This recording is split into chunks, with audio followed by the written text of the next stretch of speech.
ಶಿರಸಿಯ ಟಿಎಸ್ಎಸ್ನಲ್ಲಿ ನಡೆದಿರುವ ಅಕ್ರಮ ವ್ಯವಹಾರದ ಕುರಿತಂತೆ ನೀಡಲಾದ ದೂರುಗಳಿಗೆ ಸಂಬಂಧಿತ ಕ್ರಮವನ್ನು ತಕ್ಷಣ ಕೈಗೊಳ್ಳುವಂತೆ ಸೊಸೈಟಿ ಅಧ್ಯಕ್ಷ ಗೋಪಾಲಕೃಷ್ಣ ವೈದ್ಯ ಅವರು ಡಿಎಸ್ಪಿ ಗಣೇಶ್ ಕೆಎಲ್ ಅವರಿಗೆ ಮನವಿ ಸಲ್ಲಿಸಿದರು.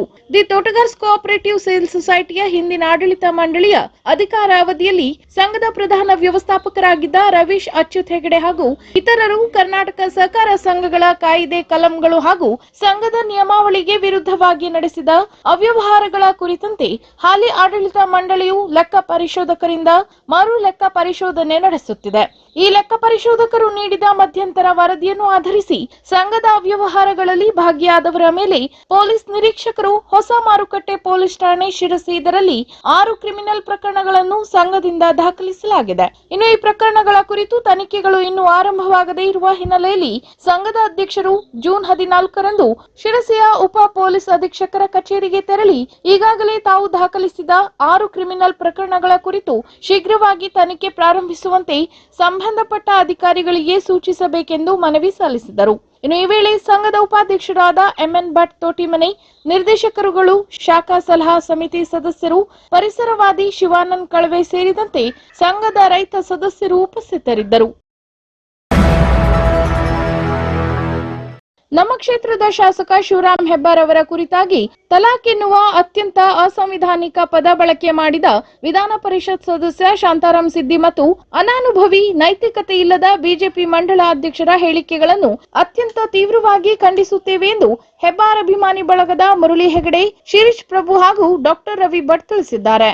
ಯಲ್ಲಾಪುರ ಪಟ್ಟಣದಲ್ಲಿ ಹೆಬ್ಬಾರ್ ಬಳಗದಿಂದ ನಡೆದ ಸುದ್ದಿಗೋಷ್ಠಿಯಲ್ಲಿ ಅವರು ಮಾತನಾಡಿ, ಶಾಸಕ ಶಿವರಾಮ್ ಹೆಬ್ಬಾರ್ 2 ಸಲ ಕಾಂಗ್ರೆಸ್ಸಿನಿಂದಲೂ 2 ಸಲ ಬಿಜೆಪಿಯಿಂದಲೂ ಶಾಸಕರಾಗಿದ್ದಾರೆ. ನೇರವಾಗಿ ಕ್ಷೇತ್ರದ ಜನರಿಂದಲೇ ಮತ ಪಡೆದು ಆಯ್ಕೆಯಾಗಿದ್ದಾರೆ. ಅವರ ರಾಜೀನಾಮೆ ಕೇಳುವ ಯಾವ ನೈತಿಕತೆಯೂ ಇವರಿಗೆ ಇಲ್ಲ. ಕೇವಲ ಜನರಲ್ಲಿ ಹೆಬ್ಬಾರರ ಬಗ್ಗೆ ತಪ್ಪು ಗ್ರಹಿಕೆ ಮೂಡಿಸುವ ಉದ್ದೇಶದಿಂದ ಇಂತಹ ಹೇಳಿಕೆಗಳು ಬರುತ್ತಿವೆ. ಇದನ್ನು ನಾವು ಖಂಡಿಸುತ್ತೇವೆ. ಪ್ರತಿಯಾಗಿ ಅವರಿಗೆ ಸವಾಲನ್ನು ಒಡ್ಡಲು ಸಿದ್ಧರಿದ್ದೇವೆ ಎಂದು ಸೇರಿದ ಎಲ್ಲ ನಾಯಕರು ಘೋಷಿಸಿದರು. ಇನ್ನು ಶಾಂತಾರಾಮ್ ಸಿದ್ದಿ ಅವರು ಜನರಿಂದ ಆರಿಸಿ ಬಂದವರಲ್ಲ, ಸರ್ಕಾರದಿಂದ ನೇಮಿಸಲ್ಪಟ್ಟಿದ್ದಾರೆ. ಇವರ ನೇಮಕಾತಿಯಲ್ಲಿ ಹೆಬ್ಬಾರರ ಸಹಕಾರವೂ ಇದೆ ಎಂಬುದನ್ನು ಅವರು ಮರೆಯಬಾರದೆಂದು ತಿಳಿಸಿದರು. ಇನ್ನು ತಾಲೂಕು ಪಂಚಾಯತ್ನ ಮಾಜಿ ಉಪಾಧ್ಯಕ್ಷೆ ಸುಜಾತಾ ಸಿದ್ದಿ ಮಾತನಾಡಿ, ವಿಧಾನ ಪರಿಷತ್ ಸದಸ್ಯರಾಗಿ ನಮ್ಮ ಹಿಂದುಳಿದ ಸಮಾಜದ ಶಾಂತಾರಾಮ್ ಸಿದ್ದಿ ಅವರನ್ನು ನೇಮಿಸಿದಾಗ ನಾವೆಲ್ಲ ಹೆಮ್ಮೆ ಪಟ್ಟಿದ್ದೆವು. ಆದರೆ ಈವರೆಗೂ ಸಮಾಜಕ್ಕೆ ಯಾವುದೇ ರೀತಿಯ ಒಳಿತನ್ನು ಅವರು ಮಾಡಿಲ್ಲ. ಬಡವರ ಬಗ್ಗೆ ಕಾಳಜಿಯೂ ಇಲ್ಲ. ಆದರೆ ಶಾಸಕ ಶಿವರಾಮ್ ಹೆಬ್ಬಾರ್ ಬಡವರ, ದೀನ ದಲಿತರ ಪರವಾಗಿ ಸದಾ ಬೆನ್ನಿಗೆ ನಿಂತಿದ್ದಾರೆ. ಅಂತಹ ಉತ್ತಮ ವ್ಯಕ್ತಿಯ ವಿರುದ್ಧ ಇವರ ಹೇಳಿಕೆಗಳಿಂದಾಗಿ ನಾವು ತಲೆ ತಗ್ಗಿಸುವಂತಾಗಿದೆ. ಅದನ್ನು ನಾವು ಖಂಡಿಸುತ್ತೇವೆ ಎಂದು ತಿಳಿಸಿದರು. ಇನ್ನು ಪ್ರಮುಖರಾದ ಶಿರೀಶ್ ಪ್ರಭು ಮಾತನಾಡಿ, ಬಿಜೆಪಿಯವರು ಹೆಬ್ಬಾರ್ ಅವರಿಗೆ ರಾಜೀನಾಮೆಗೆ ಒತ್ತಾಯಿಸುವ ಬದಲು ಪಕ್ಷದಿಂದಲೇ ಉಚ್ಚಾಟಿಸಬಹುದಲ್ಲ.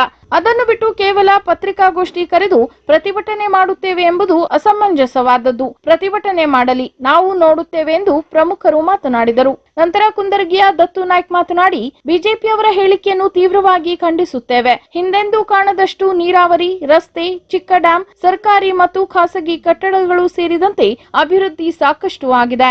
ಜನ ಅದನ್ನು ಗಮನಿಸಿದ್ದಾರೆ. ಹೆಬ್ಬಾರರು ಮೋಸ ಮಾಡಿಲ್ಲ, ನೇರವಾಗಿಯೇ ಮುನ್ನಡೆದಿದ್ದಾರೆ. ಹಿಂಬಾಗಿಲಿನಿಂದ ಮೋಸ ಮಾಡಿದವರು ಬಿಜೆಪಿಯವರೇ. ಅದಕ್ಕೆ ನಮ್ಮ ಬಳಿ ಸಾಕಷ್ಟು ಸಾಕ್ಷ್ಯಾಧಾರಗಳಿವೆ. ನೈತಿಕತೆ ಕುರಿತು ಮಾತನಾಡುವ ಪ್ರಸಾದ್ ಹೆಗಡೆ ತಮ್ಮ ತಂದೆ ಪ್ರಮೋದ್ ಹೆಗಡೆ ಅವರ ರಾಜೀನಾಮೆ ಪಡೆಯಲಿ ಎಂದು ಮಾರ್ಮಿಕವಾಗಿ ನುಡಿದರು. ಈ ವೇಳೆ ಪ್ರಮುಖರಾದ ಸುಬ್ಬಣ್ಣ ಕುಂಟೆಗಾಳಿ, ಎಂಆರ್ ಹೆಗಡೆ ತಾರೆಹಳ್ಳಿ, ಸುಬ್ರಹ್ಮಣ್ಯ ಗಾಂವ್ಕರ್, ಪಟ್ಟಣ ಪಂಚಾಯತ್ ಸದಸ್ಯರಾದ ಪುಷ್ಪಾ ನಾಯ್ಕ್, ರವಿ ಪಾಟಣ್ಕರ್, ಸತೀಶ್ ನಾಯ್ಕ್, ವಜ್ರಳ್ಳಿ ಗ್ರಾಮ ಪಂಚಾಯತ್ ಅಧ್ಯಕ್ಷ ಭಗೀರಥ ನಾಯ್ಕ್, ಪ್ರಮುಖರಾದ ಸುನಂದಾ ದಾಸ್, ಗೋಪಾಲ್ ಸಿದ್ದಿ, ಆನಂದ್ ರಾಯ್ ಗೋಡ್ಸಿಂಗಿ, ಮಾಚಣ್ಣ ಹಲಗುಮನೆ, ಮಂಜುನಾಥ್ ಹೆಗಡೆ, ಗಣಪತಿ ಗೌಡ ಸೇರಿದಂತೆ ಮುಂತಾದವರು ಉಪಸ್ಥಿತರಿದ್ದರು. ಭಟ್ಕಳದ ಶ್ರೀರಾಮ ಫೈನಾನ್ಸ್ ಶಾಖೆಯಲ್ಲಿ ಪ್ರಬಂಧಕರಾಗಿ ಕರ್ತವ್ಯ ನಿರ್ವಹಿಸುತ್ತಿದ್ದ ಮೂವರು ಶಾಖೆಯ ಸುಮಾರು 89 ಲಕ್ಷಕ್ಕೂ ಅಧಿಕ ಹಣವನ್ನು ದುರುಪಯೋಗ ಮಾಡಿಕೊಂಡ ಆರೋಪದ ಹಿನ್ನೆಲೆಯಲ್ಲಿ ಭಟ್ಕಳ ಗ್ರಾಮೀಣ ಠಾಣೆಯಲ್ಲಿ ಪ್ರಕರಣ ದಾಖಲಾಗಿದೆ. ಆರೋಪಿತರನ್ನು ರಾಘವೇಂದ್ರ ರಾಜೀವ್ ಸ್ವಾಮಿ ಕುಂದಾಪುರ, ಆನಂದ್ ಮಹಾದೇವ್ ನಾಯ್ಕ್ ಬೆಳ್ಳಿ, ರಾಘವೇಂದ್ರ ನಾಯ್ಕ್ ಅರಸೀಕೆರೆ ಎಂದು ತಿಳಿದು ಬಂದಿದೆ. ಇನ್ನು ಅವರು ಶಾಖೆಯಲ್ಲಿ ಕೆಲಸ ಮಾಡುವ ಅವಧಿಯಲ್ಲಿ ಜನವರಿ 1, 2023 ರಿಂದ ಮೇ 2, 2024 ವೇಳೆಯಲ್ಲಿ ತಮ್ಮ ಅಧಿಕಾರವನ್ನು ದುರುಪಯೋಗ ಉಪಯೋಗಪಡಿಸಿಕೊಂಡು ಫೈನಾನ್ಸ್ನಲ್ಲಿ ಸಾಲ ಪಡೆದ ಕೆಲವು ಸಾಲಗಾರರಿಗೆ ಸಂಬಂಧಿಸಿದ ವಾಹನಗಳ ಸಾಲವನ್ನು ಪೂರ್ತಿಯಾಗಿ ಚುಕ್ತಾಗೊಳಿಸಿ ಕಂಪನಿಯ ಹೈಪೋಥಿಕೇಶನ್ ಸರ್ಟಿಫಿಕೇಟ್ ಅನ್ನು ತಯಾರಿ ಮಾಡಿ ಕಂಪನಿಯ ಸೀಲ್ ಅನ್ನು ಬಳಸಿ ಅದಕ್ಕೆ ಮುಖ್ಯ ಕಚೇರಿಯಿಂದ ಸಹಿ ಪಡೆಯದೆ ಅವರೇ ಅದಕ್ಕೆ ನಕಲಿ ಸಹಿ ಮಾಡಿ ಆರ್ಟಿಒದಲ್ಲಿ ನೀಡಿ ಬೇರೆಯವರ ಹೆಸರಿಗೆ ವರ್ಗಾವಣೆ ಮಾಡಲು ಅನುಕೂಲ ಮಾಡಿಕೊಟ್ಟು ಕಂಪನಿಗೆ ಹಾಗೂ ಗ್ರಾಹಕರಿಗೆ ಮೋಸ ಮಾಡಿದ್ದು ಮತ್ತು ಆರೋಪಿತರು ಕಂಪನಿಯಲ್ಲಿ ಸಾಲ ಪಡೆದ ಸಾಲ ಮರುಪಾವತಿ ಮಾಡದೇ ಇರುವ ಗ್ರಾಹಕರ ವಾಹನಗಳನ್ನು ಶ್ರೀರಾಮ್ ಫೈನಾನ್ಸ್ನ ಮೇಲಾಧಿಕಾರಿಗಳ ಅನುಮೋದನೆಯನ್ನು ಪಡೆಯದೆ ತಮ್ಮ ವಶಕ್ಕೆ ಪಡೆದುಕೊಂಡು ವಾಹನವನ್ನು ಕಂಪನಿಯ ನಿಯಮಾವಳಿಗಳನ್ನು ಪಾಲಿಸದೆ ಮಾರಾಟ ಮಾಡಿದ್ದಾರೆ ಎಂದು ಹೇಳಲಾಗಿದೆ. ಇನ್ನು ಮಾರಾಟ ಮಾಡಿ ಬಂದ ಹಣವನ್ನು ತಮ್ಮ ಸ್ವಂತ ಖರ್ಚಿಗೆ ಬಳಸಿಕೊಂಡು ಕಂಪನಿಗೆ ಹಾಗೂ ಗ್ರಾಹಕರಿಗೆ ಮೋಸ, ವಂಚನೆ, ನಂಬಿಕೆ ದ್ರೋಹವನ್ನು ಎಸಗಿದ್ದಾರೆ ಹಾಗೂ ಆರೋಪಿತರು ಕಳೆದ ಕೆಲವು ತಿಂಗಳುಗಳಿಂದ ಈ ಗ್ರಾಹಕರಿಂದ ಲೋನ್ ಸೆಟಲ್ಮೆಂಟ್ ಮಾಡುತ್ತೇವೆ ಎಂದು ಅವರಿಂದ ಹಣವನ್ನು ಪಡೆದು ಕಂಪನಿಗೂ ಹಣವನ್ನು ಮರುಪಾವತಿ ಮಾಡದೆ ತಮ್ಮ ಸ್ವಂತ ಖರ್ಚಿಗೆ ದುರ್ಬಳಕೆ ಮಾಡಿಕೊಂಡು ಹಾಗೂ ಗ್ರಾಹಕರಿಂದ ಸಾಲದ ಕಂತುಗಳನ್ನು ಸಾಲದ ಖಾತೆಗೆ ಜಮಾ ಮಾಡುತ್ತೇವೆ ಎಂದು ಸುಳ್ಳು ಹೇಳಿ ಅವರಿಂದ ಹಣವನ್ನು ಪಡೆದು ಗ್ರಾಹಕರ ಸಾಲದ ಖಾತೆಗೂ ಕಟ್ಟದೆ ತಮ್ಮ ಸ್ವಂತ ಖರ್ಚಿಗೆ ದುರ್ಬಳಕೆ ಮಾಡಿಕೊಂಡು ಕಂಪನಿಗೂ ವಂಚಿಸಿ ನಂಬಿಕೆ ದ್ರೋಹ ಮಾಡಿ ಕರ್ತವ್ಯ ಲೋಪ ಎಸಗಿ ಒಟ್ಟು 89,79,524 ರೂಪಾಯಿ ಹಣವನ್ನು ದುರ್ಬಳಕೆ ಮಾಡಿಕೊಂಡಿರುವ ಬಗ್ಗೆ ಭಟ್ಕಳ ಗ್ರಾಮೀಣ ಠಾಣೆಯಲ್ಲಿ ಶ್ರೀರಾಮ್ ಫೈನಾನ್ಸ್ನ ಜಿಪಿ ಹೋಲ್ಡರ್ ನವೀನ್ ಪೂಜಾರಿ ದೂರು ಸಲ್ಲಿಸಿದ್ದಾರೆ. ಸದ್ಯ ಪ್ರಕರಣ ದಾಖಲಿಸಿಕೊಂಡ ಗ್ರಾಮೀಣ ಸಿಪಿಐ ಚಂದನ್ ಗೋಪಾಲ್ ಇಬ್ಬರು ಆರೋಪಿಗಳಾದ ಆನಂದ್ ನಾಯ್ಕ್ ಹಾಗೂ ರಾಘವೇಂದ್ರ ನಾಯ್ಕ್ ಅವರನ್ನು ಬಂಧಿಸಿದ್ದು ಇನ್ನೋರ್ವ ಆರೋಪಿ ರಾಘವೇಂದ್ರ ರಾಜೀವ್ ಸ್ವಾಮಿಗೆ ಬಲೆ ಬೀಸಿದ್ದಾರೆ. ಗ್ಲೋಬಲ್ ಗಾರ್ಮೆಂಟ್ಸ್ ಇದೀಗ ನಿಮ್ಮ ಶಿರಸಿಯಲ್ಲಿ ಶುಭಾರಂಭಗೊಂಡಿದೆ. ನಮ್ಮಲ್ಲಿ school uniform, college uniform, sports uniform, ಆಸ್ಪತ್ರೆ uniform, industrial uniform, doctor uniform, blazers, tie ಮತ್ತು belt, formal trousers, formal shirt, ಜನಾಂಗೀಯ ಉಡುಗೆಗಳನ್ನು ಅತ್ಯಂತ ಕಡಿಮೆ ದರದಲ್ಲಿ ತಯಾರಿಸಿಕೊಡಲಾಗುವುದು. ಬೆಂಗಳೂರು ಮತ್ತು ಸೊಲ್ಲಾಪುರ ಮಾರುಕಟ್ಟೆ ದರದಲ್ಲಿ ಬಟ್ಟೆಯನ್ನು ತರಿಸಿ ಹೊಲೆದುಕೊಡಲಾಗುವುದು. ಎಲ್ಲರಿಗೂ ನಮಸ್ಕಾರ. ನನ್ನ ಹೆಸರು ವಿಶ್ವನಾಥ್ ಗೌಡ ಸಿರ್ಸಿ. ಈಗ ಸಿರ್ಸಿಯಲ್ಲಿ ಹೊಸದಾಗಿ ಜನತೆಗೆ ಉದ್ಯೋಗವನ್ನು ಕೊಡುವ ನಿಟ್ಟಿನಲ್ಲಿ ಗ್ಲೋಬಲ್ ಗಾರ್ಮೆಂಟ್ಸನ್ನು ಪ್ರಾರಂಭ ಮಾಡಿದ್ದೇವೆ.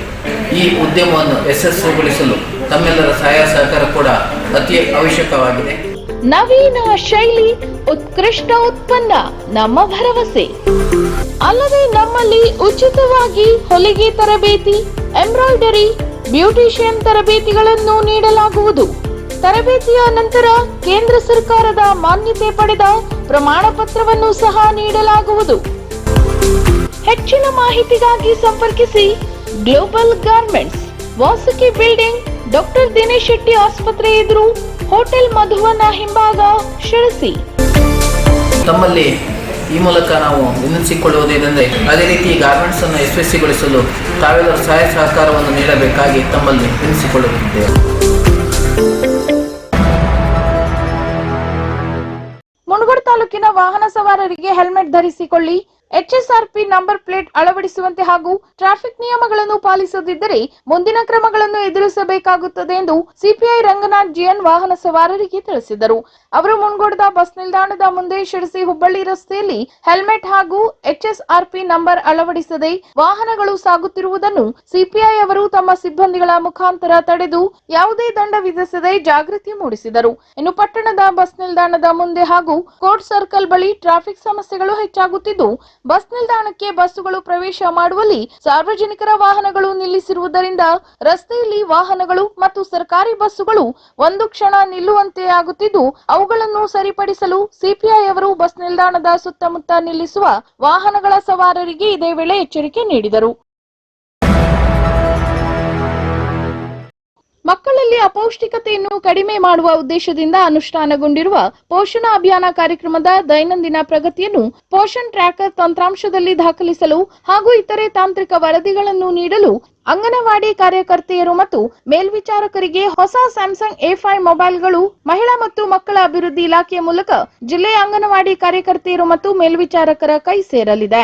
ಈಗಾಗಲೇ ಅಂಕೋಲಾ ತಾಲೂಕಿನ 236 ಅಂಗನವಾಡಿ ಕಾರ್ಯಕರ್ತೆಯರು ಹಾಗೂ ಮೇಲ್ವಿಚಾರಕರಿಗೆ, ಭಟ್ಕಳದ 235, ಹಳಿಯಾಳದ 256, ಹೊನ್ನಾವರದ 341, ಜೊಯ್ಡಾದ 220, ಕಾರವಾರದ 253, ಕುಮಟಾದ 293, ಮುಂಡಗೋಡದ 201, ಸಿದ್ದಾಪುರದ 237, ಶಿರಸಿಯ 389, ಯಲ್ಲಾಪುರದ 205 ಸೇರಿದಂತೆ ಒಟ್ಟು 2782 ಅಂಗನವಾಡಿ ಕಾರ್ಯಕರ್ತೆಯರು ಹಾಗೂ 84 ಮೇಲ್ವಿಚಾರಕರಿಗೆ, ಬಫರ್ ಸ್ಟಾಕ್ನಲ್ಲಿನ 143 ಸೇರಿದಂತೆ ಒಟ್ಟು 3009 ಹೊಸ ಮೊಬೈಲ್ಗಳು ಜಿಲ್ಲೆಗೆ ಪೂರೈಕೆಯಾಗಿದ್ದು, ಸಂಬಂಧಪಟ್ಟ ತಾಲೂಕು ಶಿಶು ಅಭಿವೃದ್ಧಿ ಯೋಜನಾಧಿಕಾರಿಗಳ ಕಚೇರಿ ಮೂಲಕ ಹಂಚಿಕೆ ಮಾಡಲಾಗುತ್ತಿದೆ.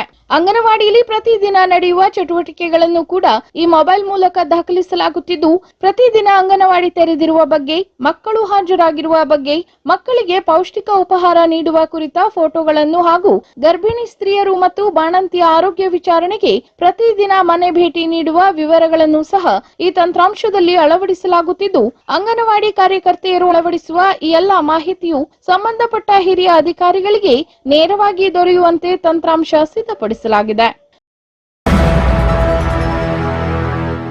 ಅಂಕೋಲಾ ಪಟ್ಟಣದ ತಾಲೂಕು ಪಂಚಾಯತ್ ಸಭಾಭವನದಲ್ಲಿ ಶುಕ್ರವಾರ ಕರ್ನಾಟಕ ಲೋಕಾಯುಕ್ತ ವತಿಯಿಂದ ಸಾರ್ವಜನಿಕ ಅಹವಾಲು ಸ್ವೀಕಾರ ಮತ್ತು ಮಾಹಿತಿ ಕಾರ್ಯಕ್ರಮ ನಡೆಯಿತು.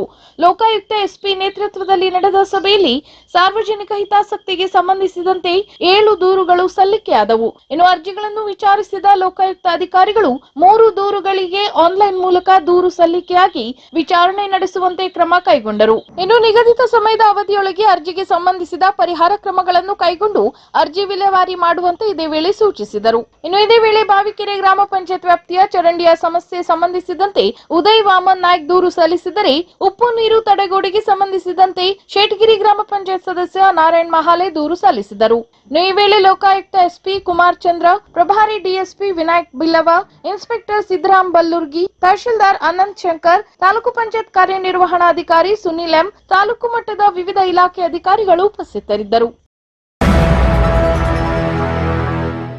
ಗ್ರಾಹಕರೊಬ್ಬರಿಂದ ಕಾರು ಖರೀದಿ ಸಂದರ್ಭದಲ್ಲಿ ವಿಮೆಯ ಹೆಸರಿನಲ್ಲಿ ಹೆಚ್ಚಿಗೆ ಹಣ ಪಡೆದ ಶೋರೂಂಗೆ 60,000 ರೂಪಾಯಿ ದಂಡ ವಿಧಿಸಿ ಜಿಲ್ಲಾ ಗ್ರಾಹಕ ವ್ಯಾಜ್ಯಗಳ ಪರಿಹಾರ ಆಯೋಗ ಆದೇಶಿಸಿದೆ.